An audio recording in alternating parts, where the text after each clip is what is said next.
ورسوله لا نبي بعده. اللهم صل وسلم وبارك وترحم وتعنن على عبدك ورسولك سيدنا ومولانا محمد وعلى آله وأصحابه رسول الله أجمعين. رب اشرح لي صدري ويسر لي أمري واحلل عقدة من لساني yafqahu qawli amma ba'du. Segala puji bagi Allah Subhanahu wa taala dengan segala ketetapannya.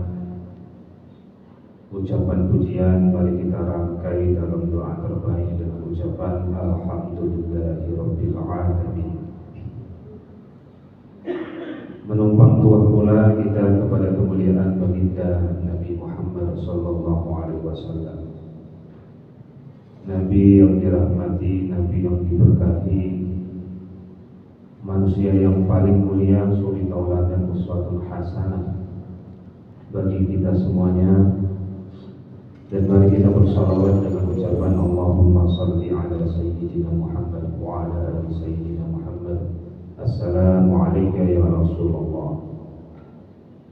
Mudah-mudahan insyaallah kita semuanya, terutama yang hadir pada subuh dini hari ini, dengan seringnya kita bersolawat, semoga kelak kita semuanya diizinkan oleh Allah Subhanahu wa taala diberikan syafaat oleh baginda Nabi Muhammad sallallahu alaihi wasallam di yaumil akhir, serta pula diberikan keberkahan berkahnya baik di dunia maupun di hari akhir nanti. Amin ya rabbal alamin.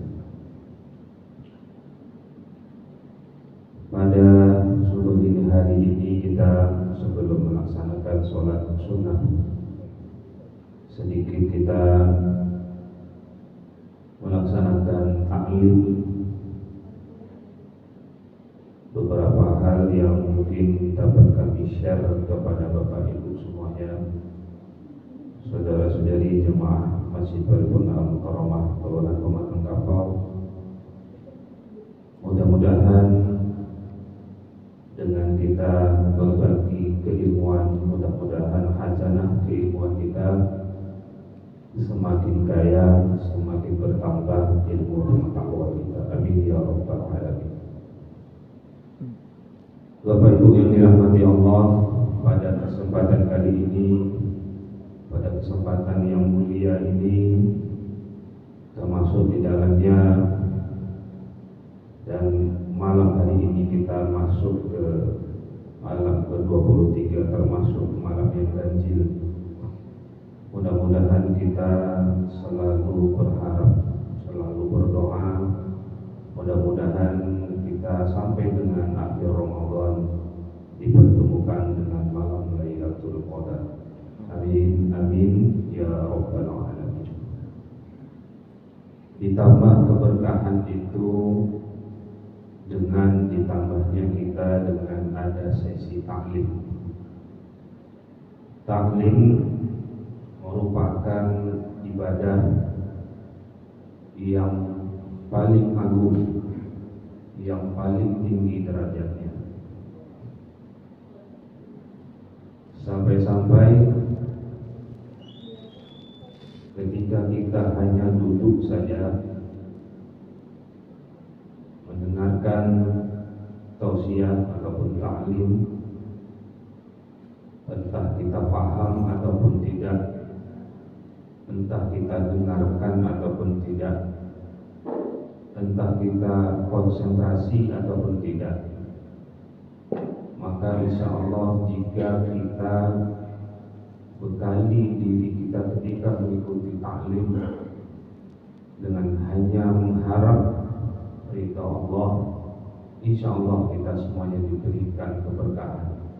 Insya Allah kita semuanya dinaikkan derajatnya. Insya Allah duduknya kita itu setara dengan 1000 rakaat sholat sunnah.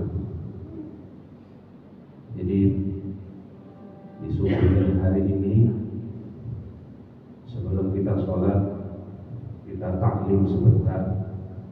Mudah-mudahan apa yang dapat kami bagikan kepada Bapak Ibu semuanya ini juga menjadi bekal bagi diri kami pribadi juga. Baik Bapak Ibu yang dirahmati Allah,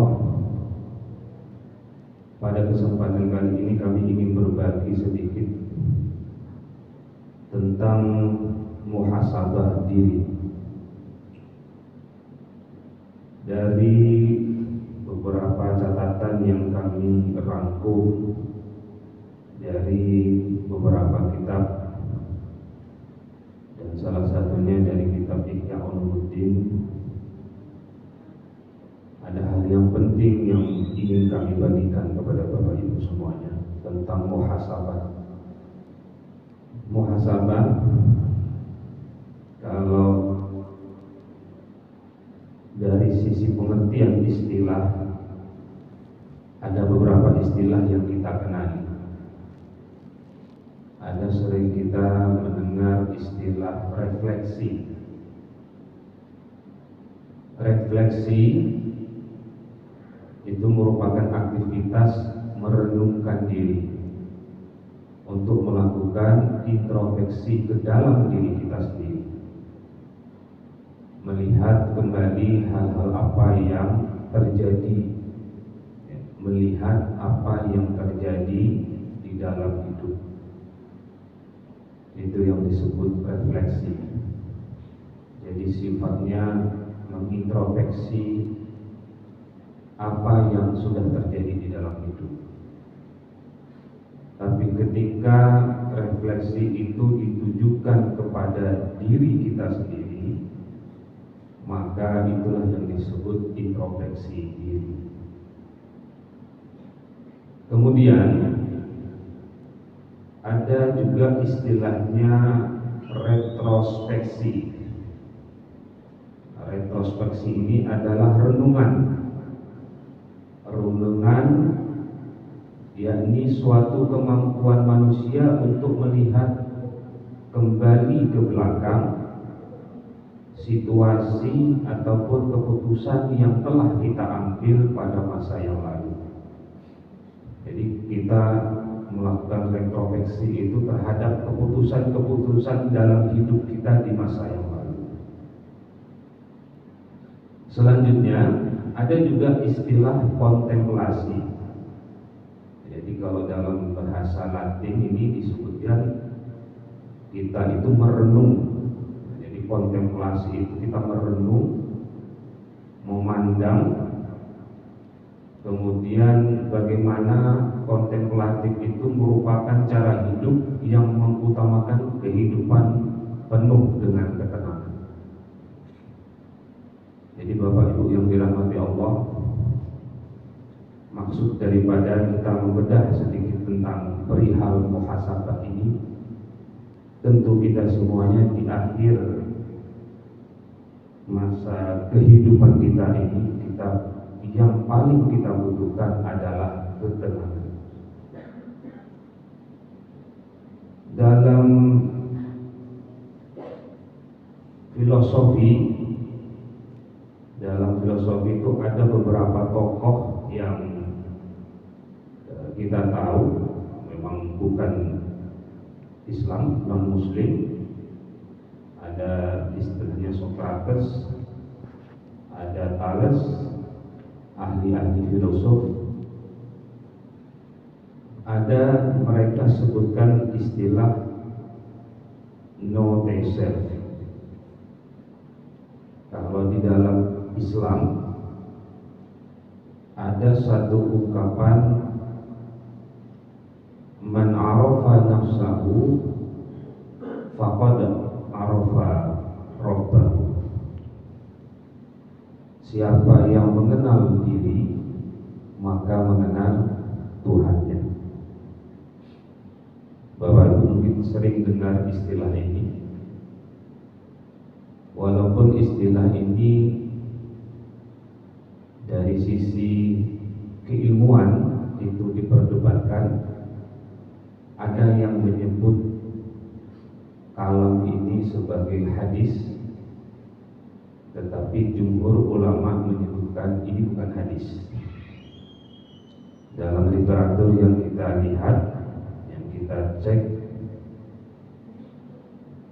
Kalimat man arafa nafsahu faqad arafa rabbahu ini adalah ungkapan dari salah seorang ulama besar yang bernama Yahya bin Mu'az Ar-Razi.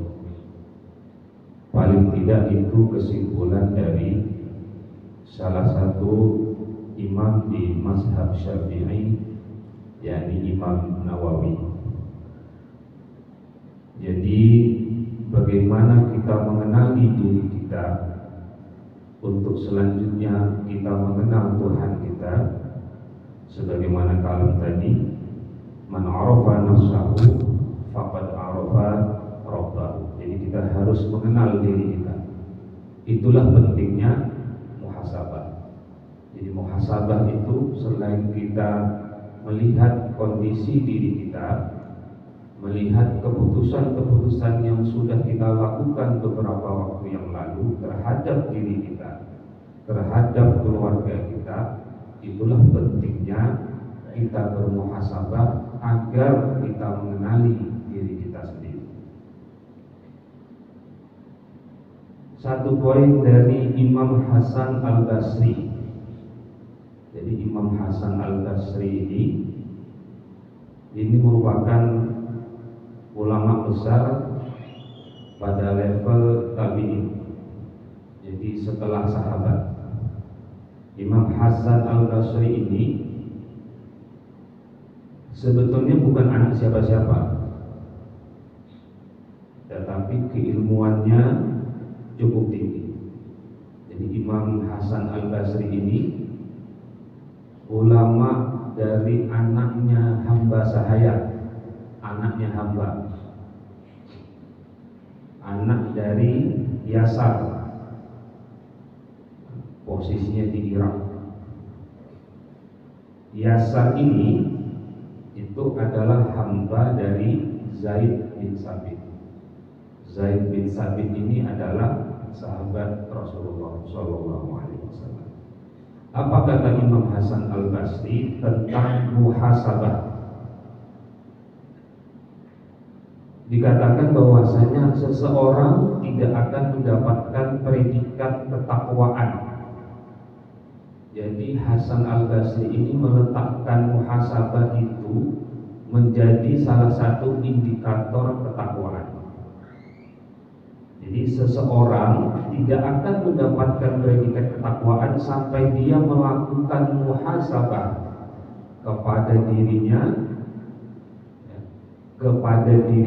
Jadi poinnya muhasabah kepada dirinya, kepada diri kita, itu lebih ketat dibandingkan kita muhasabah untuk teman kita ataupun orang lain di luar diri kita. Jadi yang jadi poinnya itu untuk mencapai derajat takwa, kata Imam Hasan Al-Basri ini, kita harus muhasabah. Pertama poinnya muhasabah, poin kedua kepada diri sendiri, poin yang ketiga muhasabah kepada diri kita itu lebih ketat dibandingkan kita menilai orang lain. Ini yang menjadi PR kita bersama Bapak Ibu yang dirahmati Allah. Tentu kita mafhum kalau kita nilai kepada diri kita sendiri, kita ini lebih jago menilai orang dibandingkan menilai diri sendiri. Ilmu-ilmu seperti inilah kadang yang mesti kita tanamkan di masyarakat. Persoalan kita berselisih paham, persoalan kita itu cekcok dengan siapapun, dengan istri, dengan keluarga, dengan tetangga, dengan masyarakat. Ini karena kita tidak tahu ilmu. Jadi pesan Hasan Al-Basri itu kita harus muhasabah untuk diri kita sendiri. Kita melihat kekurangan kita sendiri itu lebih ketat dibandingkan kita melihat kekurangan orang lain. Jangankan kita dengan tetangga, jangankan kita dengan keluarga, dengan orang yang kita tidak kenali sama sekali, kita itu bisa kita memberikan penilaian. Padahal kita kenal aja tidak, salaman tidak pernah, ketemu tidak pernah. Nah, itulah kondisi masyarakat kita sekarang di dunia online, di dunia medsos. Nah, ini harus hati-hati Bapak Ibu. Kita bisa menilai orang yang nun jauh di sana. Kalau kita masih ingat zaman-zaman waktu kita masih pilpres, pilkada, kita tidak tahu siapa calonnya, kenal aja tidak, tapi kita mampu memberikan penilaian kebaikan. Nah, ini menjadi bahan koreksi diri kepada kita. Jadi harus kita lebih banyak mengkoreksi diri kita dibandingkan orang lain. Poin yang selanjutnya, seorang hamba akan berada dalam kebaikan selama dia mampu menasehati dirinya sendiri dan selalu menghisap. Jadi hasibu qabla an tuhasab, menghisap dirinya sendiri. Itu poin yang kedua yang disampaikan oleh Imam Hasan Al-Basri. Kemudian ciri yang ketiga adalah tanda-tanda Allah berpaling daripada seseorang adalah Allah menjadikan kesibukannya pada perkara-perkara yang tidak bermanfaat bagi dirinya. Jadi kita harus cek Bapak Ibu, apa yang sudah kita lakukan selama ini itu apakah lebih banyak manfaatnya atau banyak yang tidak berfaedah. Duduk nyangkung, kalau anak-anak sekarang dengan HP, ya, apa yang dilakukan? Berjam-jam, kalau istilah anak-anak sekarang itu scrolling gitu kan. Apa yang dilihat? Berapa jam mata kita itu kita habiskan untuk melihat layar monitor HP ataupun tablet? Apa yang kita lihat itu apakah betul-betul memberikan manfaat, memberikan ilmu kepada kita ataupun tidak? Ini kalau penelitian di dunia Bapak Ibu, orang Indonesia itu di dunia adalah orang yang paling banyak menghabiskan waktu melihat layar monitor ataupun HP. Itu sudah penelitian valid Bapak Ibu. Jadi di dunia itu, jadi dibandingkan Amerika, misal itu warga Amerika, warga Rusia, warga Timur Tengah segala macam, warga Indonesia itu orang yang paling banyak menghabiskan waktu di layar monitor, di layar HP. Apakah itu memberikan manfaat? Ini yang mesti kita cek. Yang kita lihat itu apa? Apakah kita hanya sekedar melihat berita-berita yang sedang viral? Apakah itu menambah keilmuan di dalam diri kita atau tidak? Itu yang perlu kita lakukan pengecekan ataupun muhasabah. Jadi jika banyak kita melakukan hal-hal yang tidak bermanfaat, maka cek, ya, jangan-jangan Allah itu menjauh dari diri kita. Jadi kalau semisal kita hal yang kita lakukan itu lebih banyak tidak berfaedahnya dibanding yang berfaedah, kata Hasan Al-Basri, itu jadi salah satu pertanda Allah itu sedang menjauh dari diri kita. Nauzubillah min dzalik.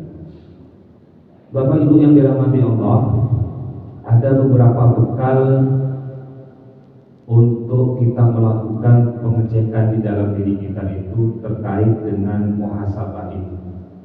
Ini rangkuman dari beberapa kitab yang ditulis, diantaranya yang ditulis oleh Imam Ghazali, kemudian Syekh Abdul Qadir Jailani, kemudian Imam Mawardi. Jadi ini rangkuman beberapa hal yang perlu kita lakukan pengecekan terhadap diri kita. Kita itu sedang berada di makom yang mana? Jadi menurut Imam Ghazali, kondisi kejiwaan kita itu ataupun makom diri kita itu dibagi menjadi 4. Jadi status diri kita itu dibagi menjadi 4. Nanti kita sampaikan dalilnya. Level yang paling dasar ataupun yang paling rusak itu adalah level amarah, makom di makom amarah. Amarah ini pengertiannya adalah orang yang masih senang melakukan perbuatan yang dilarang, asalkan dia bisa merasa senang dengan perbuatan itu. Jadi orang pada level amarah ini orang yang masih gemar melakukan perbuatan maksiat dan dia senang dengan perbuatan maksiat itu. Jadi yang paling buruk itu, yang paling dasar itu, sudahlah dia masih melakukan perbuatan maksiat, kemudian juga dia senang dengan perbuatan maksiat itu. Selanjutnya, level yang kedua adalah lawamah. Lawamah ini dari sisi pengertiannya adalah makom di mana kita masih mudah terjerumus dengan dosa, meskipun kita tahu itu baik ataupun buruk, tetapi di dalam diri kita itu sudah ada rasa penyesalan. Nah, itu di level lawamah. Jadi kalau yang di level amarah tadi masih senang berbuat maksiat dan senang pula dengan perbuatan maksiatnya. Nah, di level lawamah ini dia masih melakukan perbuatan maksiat, ya, tetapi dia sudah ada mulai rasa penyesalan di dalam diri kita. Kemudian di level yang ketiga itu ada level namanya mulhamah. Mulhamah ini dari sisi pengertian adalah level di mana makom di mana kita memenangkan pertarungan nafsu, memilih kebaikan, namun kadang masih rindu kepada kenikmatan nafsu ataupun maksiat. Jadi di level mulhamah ini kita sudah meninggalkan perbuatan maksiat, tetapi di hati kecil kita itu masih merindukan perbuatan maksiat. Itu level yang ketiga. Kemudian level yang selanjutnya, level keempat ataupun makom yang keempat adalah ini level yang sudah stabil. Artinya jiwa kita itu sudah tenang dan mantap di dalam kebaikan. Nah, ini 4 makom ini yang disebutkan di dalam Al-Quran, diantaranya di surat Yusuf ayat ke-53, kemudian disebutkan juga di surah Al-Qiyamah ayat 2, kemudian disebutkan juga di surat Asy-Syams ayat ke-8. Bismillahirrahmanirrahim. Kami sebutkan salah satu mengingat waktu. Fa'alhamaha fujuraha wa taqwaha, maka dia mengilhamkan kepada jalan kejahatan dan ketakwaan. Dan selanjutnya pada level mutmainnah, yang biasa kita langgengkan di dalam doa, yakni di surat Al-Fajr ayat 27 sampai dengan 30. Ya ayyatuhan nafsul mutmainnah, wahai jiwa yang tenang, irji'i ila rabbiki radiyatan mardiyah, kembalilah kepada Tuhanmu dengan hati yang ridho dan diridhoi. Fadkhuli fi ibadi, maka masuklah ke dalam golongan hamba-hambaku. Wadkhuli jannati, dan masuklah ke dalam surga. Itu yang pertama tadi, bahan bagi kita untuk muhasabah diri. Kita cek kita sedang berada di level yang mana.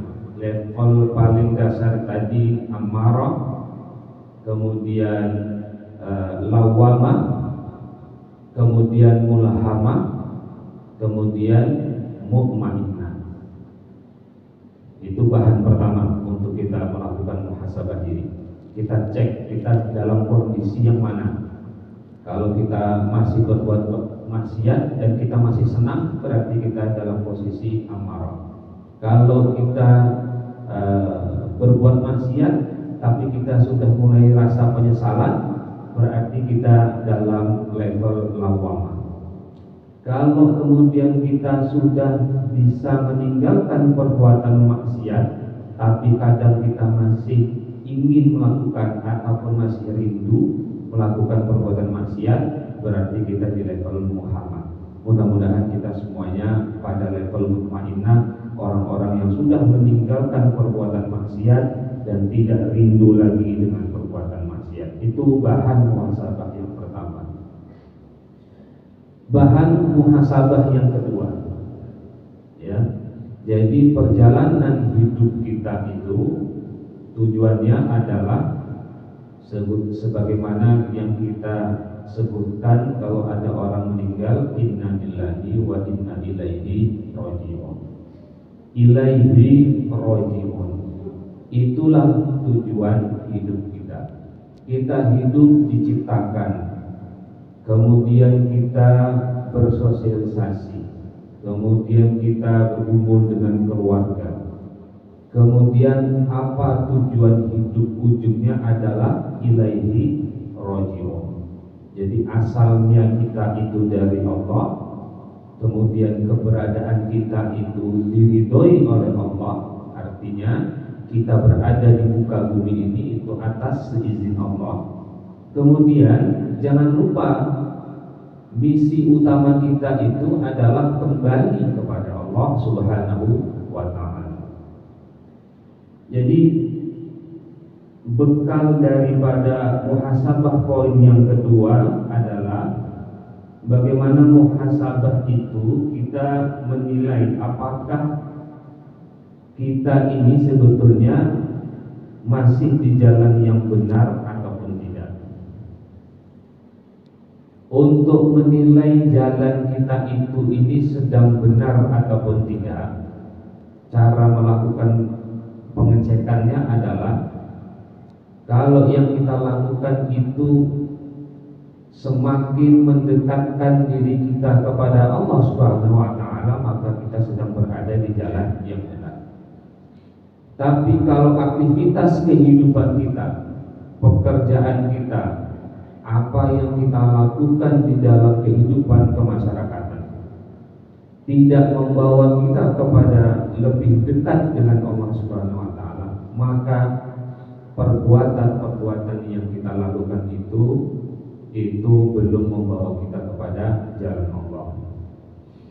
Bapak Ibu yang dirahmati Allah, bekal yang kedua ini kami ingin bahas sebetulnya agak panjang, tapi kita singkat sedikit. Yang pertama perihal manusia. Jadi bahan muhasabah yang kedua adalah kita ini sebagai manusia itu membawa dua misi. Misi yang pertama adalah misi kehambaan. Artinya kita tahu bahwa diri kita itu adalah hamba dari Allah Subhanahu wa ta'ala. Misi yang kedua adalah misi kemanusiaan. Jadi kita hidup itu ada misi dari sisi kehambaan kita, bahwa kita itu adalah makhluknya Allah. Misi yang kedua adalah misi kemanusiaan. Jadi bukti daripada kesimpulan ini dari mana kita melihatnya? Dari setiap perintah Allah yang disebutkan di dalam Al-Quran. Ketika perintah Allah itu berkaitan dengan ibadah, maka ibadah itu selalu membawa efek sosial kemanusiaan. Kita disuruh puasa, salah satu iktibarnya adalah supaya kita juga merasakan kelaparannya orang miskin. Kita disuruh bersedekah, ada memberikan efek sosial.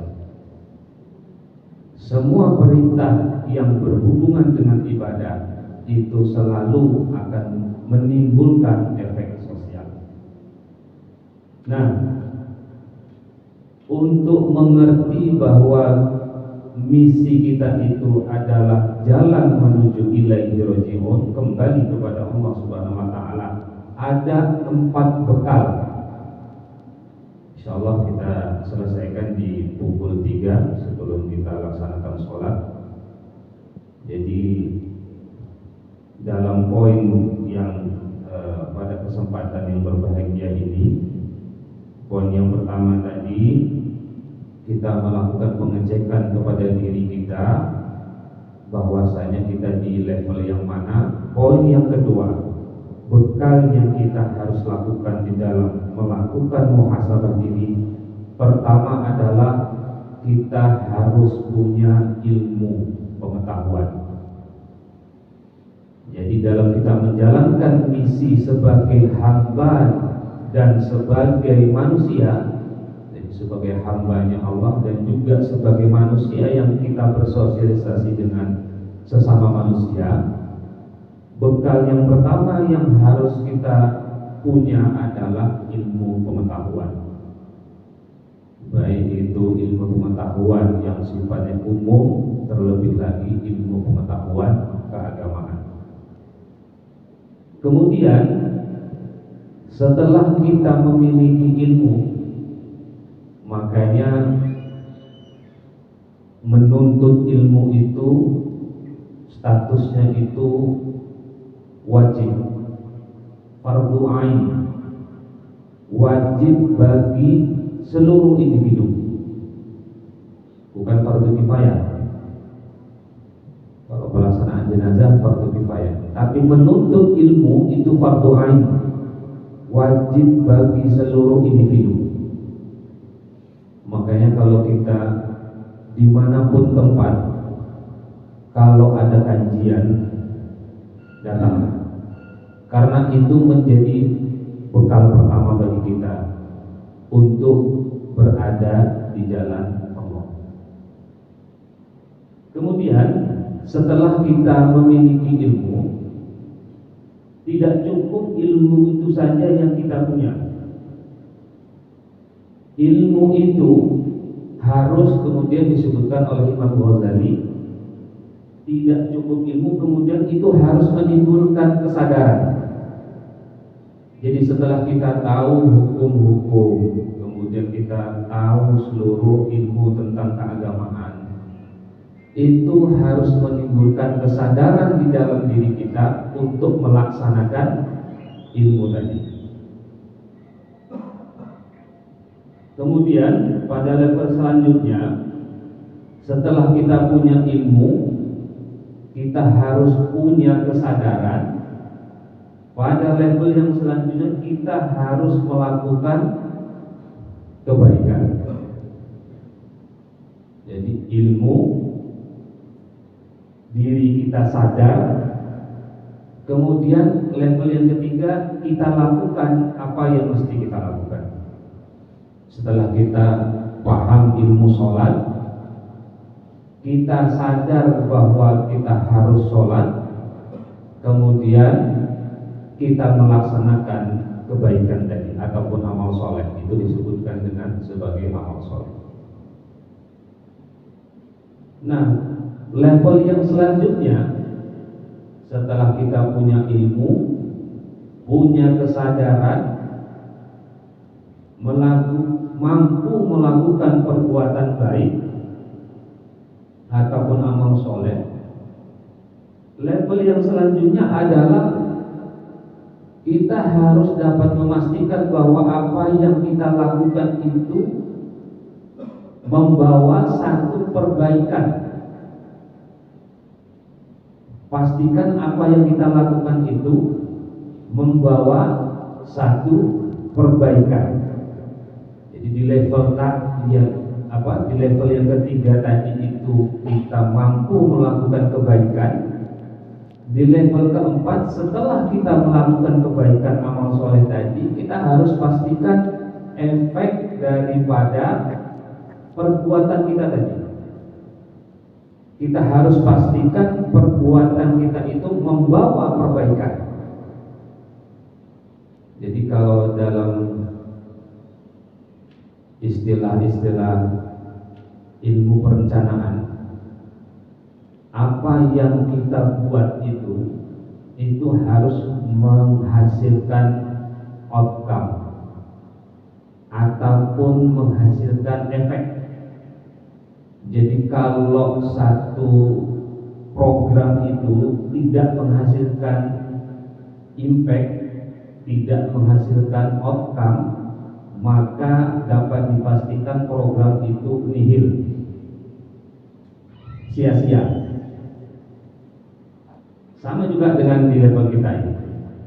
Jadi bekal kita setelah kita punya ilmu, cara menuntut ilmu dengan cara apa? Ya datang ke majelis taklim. Datang ke majelis taklim.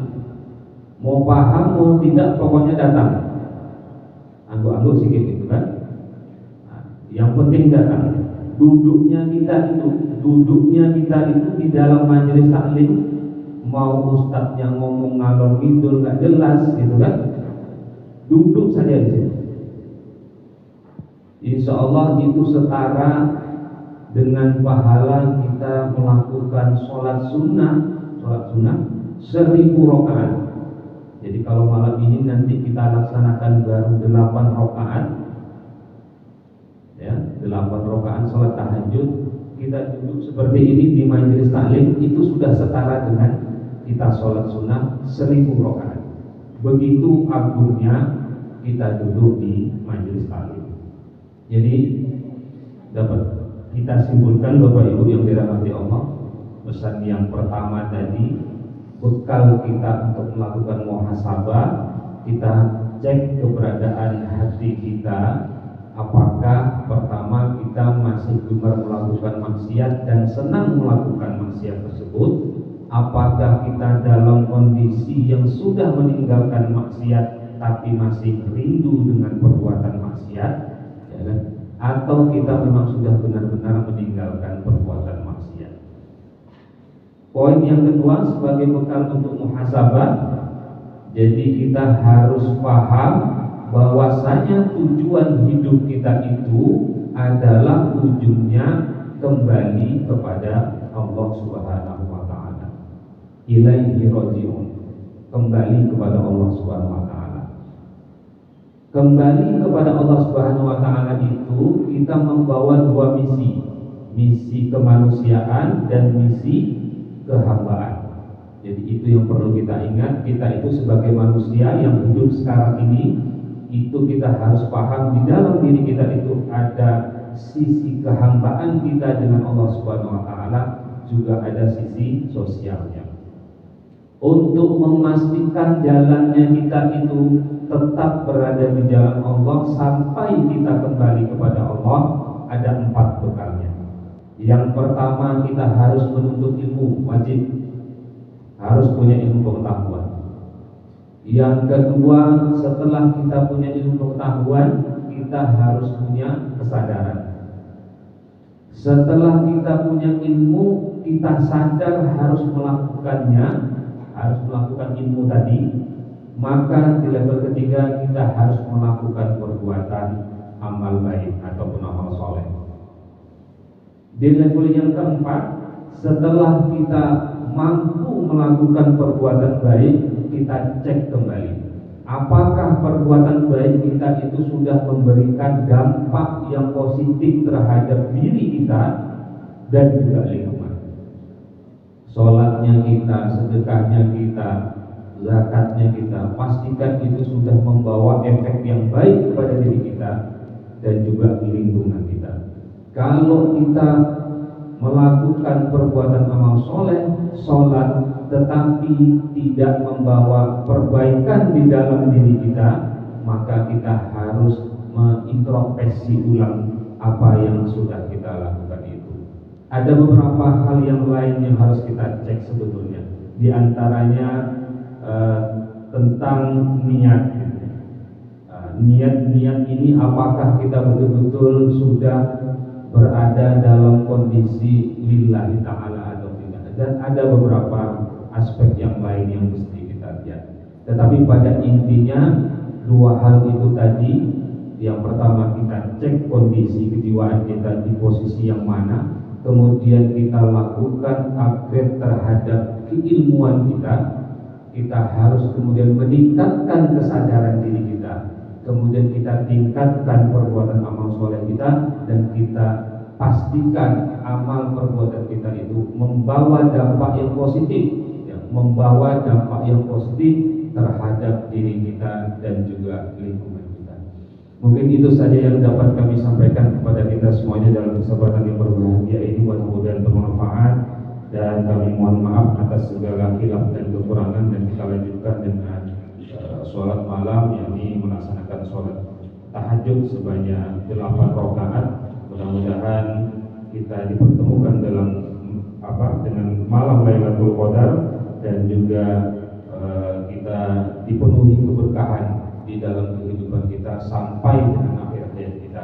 Kita tutup dengan doa kafaratul majlis. Subhanallahumma wa bihamdika asyhadu an la ilaha illa anta nastaghfiruka wa natubu ilaik. Wassalamualaikum warahmatullahi wabarakatuh.